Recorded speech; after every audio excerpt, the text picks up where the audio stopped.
Overcoming Overwhelm by Professor Nigel MacLennan. Overwhelm is the silent killer you probably never heard of. It is responsible for a huge number of deaths, accidents, suicide, and health problems. Yet there is very little research about it. What is overwhelm? What does overwhelm do to our well-being? What are its early warning signals? How can we recognize overwhelm in ourselves and others? What causes overwhelm? How can we best prevent overwhelm from escalating to catastrophic levels? An essential tool in your well-being and mental health armory is overwhelm awareness. What is overwhelm? It is a state where a person is unable to function properly or at all. Overwhelm seems to impair all our systems. Our emotions are extreme and beyond our control. Our ability to think clearly is impeded. Our perceptions are distorted. Our judgment is clouded, even chaotic. People who have recovered from overwhelm often describe it as a sense of drowning. Yet, bizarrely, overwhelm is not listed as a mental illness in the DSM-5. Why? Possibly because it is seen as a temporary state of insanity. Being drunk or under the influence of narcotics can also induce a temporary state of insanity. To put this in perspective, being in a state of overwhelm is as dangerous to driving as being drug or alcohol impaired. Vast numbers of fatal road accidents are caused by the driver being overwhelmed at the time of the accident.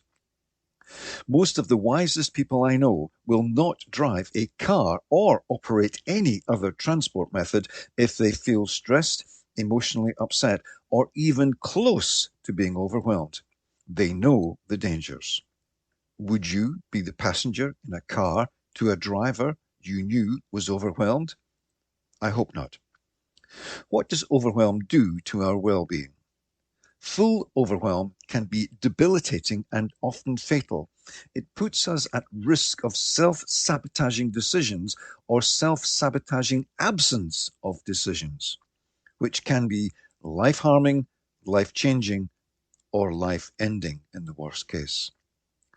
Overwhelm can be lethal in various forms. It increases the likelihood of serious accidents, leads to stress-induced heart failure or strokes, and can even result in suicide. Overwhelm is a multidimensional state that can be described as occurring in a series of interrelated continua. For example, we may be emotionally stressed to the point that only some of our emotional functioning is beyond our control, while other emotions may still be within normal limits. We may be able to control our anger to the point that we won't physically attack someone, but the rage is so strong that we can't focus our thoughts on not putting ourselves or others at risk from our decisions or behavior. Aspects of overwhelm. Partially or fully out of control emotion is just one dimension of overwhelm. Let's be a little bit more specific about the components of overwhelm. Cognitive overwhelm. In the early days of aviation safety, it was discovered that many fatal accidents took place when the pilots were faced with too many decisions, too many simultaneous problems, too much information to be humanly capable of processing what was going on. In the field of training and education, every skilled educator knows that if they give their students more information than the learner can process, the performance of the student reflects the fact that they can't take in the knowledge. Information overload is a feature of overwhelm. The person is trying to handle more than they have the capacity to process, and in many cases, more than any human being has the capacity to process. To add to the complexity, much of the information a person is trying to process comes from internal sources. The person's own emotional reactions and thoughts can add to the overwhelm. Biological overwhelm. You have probably heard the phrase paralyzed with fear. The phenomenon is very real. It describes an instant of overwhelm.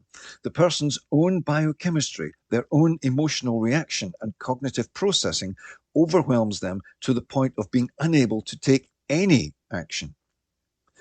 In longer-lasting overwhelm, the same process applies. The person's own biochemistry, their own internal processes, their fight or flight mechanism is in such a heightened state that coherent thought is simply not possible. That too worsens the overwhelm.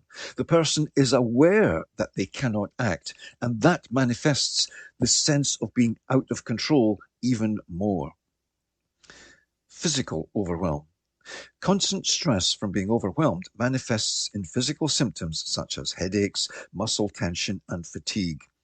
That adds to the emotional and cognitive load and worsens the sense of overwhelm. The longer the overwhelm goes on, the more likely that being in a constant state of fight or flight drains the body of energy, weakens the immune system, and makes the person more susceptible to illness. That, in turn, further adds to the sense of overwhelm. Behavioral overwhelm. When someone is under too much pressure and stress, their behavior tends to change. They start engaging in behaviors that unknowingly worsen the situation. Those behavioral changes lead to even more concerns. The adverse reactions of others to the changes add yet a further layer of stress to deal with. What are the early warning signs of overwhelm? Feeling like you have a never-endingly increasing list of tasks with no clear endpoint or direction or sense of accomplishment is a situation likely to lead to overwhelm and or is an indication that you already are there in a state of overwhelm. An inability to relax. Even during downtime, if your mind remains on overdrive, making it difficult to truly unwind, to de-stress or relax, you may be heading for or are already in a state of overwhelm. Feeling irritable, short-tempered, becoming easily frustrated and snapping at loved ones due to the underlying pressure and tension is a strong sign of being in or approaching a state of overwhelm. Finding it hard to concentrate or focus on any one task for a sustained period of time and feeling a sense of inefficiency and ineffectiveness as a result is another indicator of overwhelm. Being unable to make even simple choices, feeling that you have too many factors to consider, being in analysis overload, or having an excessive fear of making the wrong decision are also prime indicators of being in a state of overwhelm. All of the above can be indicators of other problems. The more of the above that are present, the more likely it is that you are in or fast approaching a state of overwhelm. Indicators of overwhelm that other people may notice. While some of the indicators of overwhelm are hard to notice in ourselves, friends, relatives, and colleagues may have no choice but to notice them. They include behavioral changes.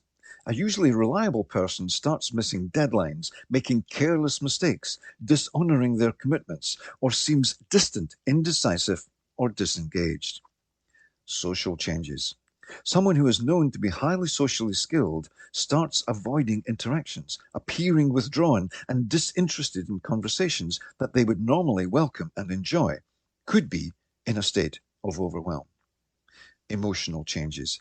For example, if a person who is typically calm, balanced, and reasonable, and measured, becomes easily triggered into verbal aggression, they may be in overwhelm. The opposite is also an indicator. Passivity or silence in someone who would normally be speaking up. If someone who was not previously is now prone to outbursts or displays sudden extremes of emotional behavior, they may be in a state of overwhelm. Physical changes. Someone who usually looks healthy and vibrant starts to look very different physically. If they look tired, even first thing in the morning, if they develop dark semicircles under their eyes, or they suddenly fail to attend to personal grooming, they may well be in a state of overwhelm. Hard to identify changes. When someone is highly skilled at concealing their inner state, it can be very difficult to spot that they are in overwhelm. In such cases, the signals can be very subtle. All too often, after a person who has ended their own lives under the influence of overwhelm, those around them report that it was unexpected, with no warning signals. The survivors then typically look to themselves in an attempt to identify what it was that they missed.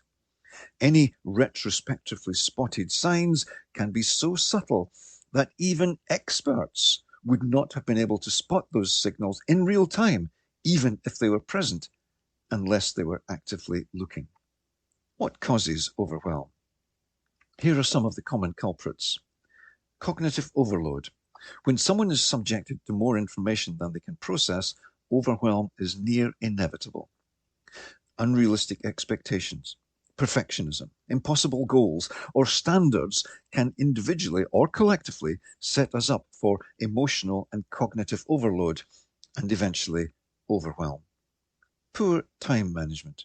Juggling too many commitments without effective planning or prioritization can lead to a feeling of being stretched too thin. That in turn leads to not having enough time to give proper consideration to decisions and tasks, which in turn leads to stress, poor decisions, and self-inflicted problems that progressively worsen the situation until the person tips into the territory of overwhelm. Chronic stress, constant pressure at work, financial burdens, ongoing personal challenges can all create a relentless stress cycle leading to overwhelm. When someone is at the limit of their ability to cope with one or more problems, overwhelm is near certain. Lack of control. It has long been known that for most people, the less they feel in control of their situation, the more stressed they are. Feeling out of control with our workload, schedule, life decisions, family circumstances, and health, to name but a few variables, creates a sense of helplessness, fueling the creation of overwhelm. Preventing and overcoming overwhelm. The good news is that overwhelm doesn't have to become your reality. Here are some of the strategies to prevent it getting hold or from escalating. Prioritize. Learn to say no. Do only what you can with your current capacity. Focus your energy on what is, to you, most important. Listen to your inner signals. When you are feeling too stretched, when you don't have time to think, when you are feeling tense, listen to your emotions. They are telling you something. They are telling you that you need to change something. When your mind and body and emotions tell you that you can't do any more, listen to and act on those signals. Set boundaries and limits. Establish clear boundaries of what you will and will not take on in terms of workload. Set boundaries between work and personal life. Disconnect during your off time to allow yourself time to rest and recuperate. Speak to any elite performer in any field, and they will tell you that rest time is as important, if not more so, than training time. Meditation and deep breathing can both help manage stress and cultivate an inner calm. Step back, observe your thoughts and feelings. Then once you have re-established your balance, respond calmly. Progress, not perfection. Shift from striving for perfection to a growth mindset. Focus on learning and progress, not just the end result. Look after you. Cliché or not, the graveyard is full of people who thought they were indispensable is true. Make sure you are not someone who dies from an overwhelm-induced illness, accident, or suicide. Final thoughts. Whatever pressure you feel you are under, taking time out to regain your balance almost always helps. Almost always, if overwhelm starts to get a grip, when it escalates, it does so as a series of self-worsening, vicious cycles. For some, overwhelm is fatal. Preventing overwhelm starting a downward spiral is very wise. From the information provided, what early warning signals will you memorize that you can use to alert you to the possibility of your overwhelm? Now that you are more aware of the dangers of overwhelm, what will you do today to make sure you always regain clarity before overwhelm takes over?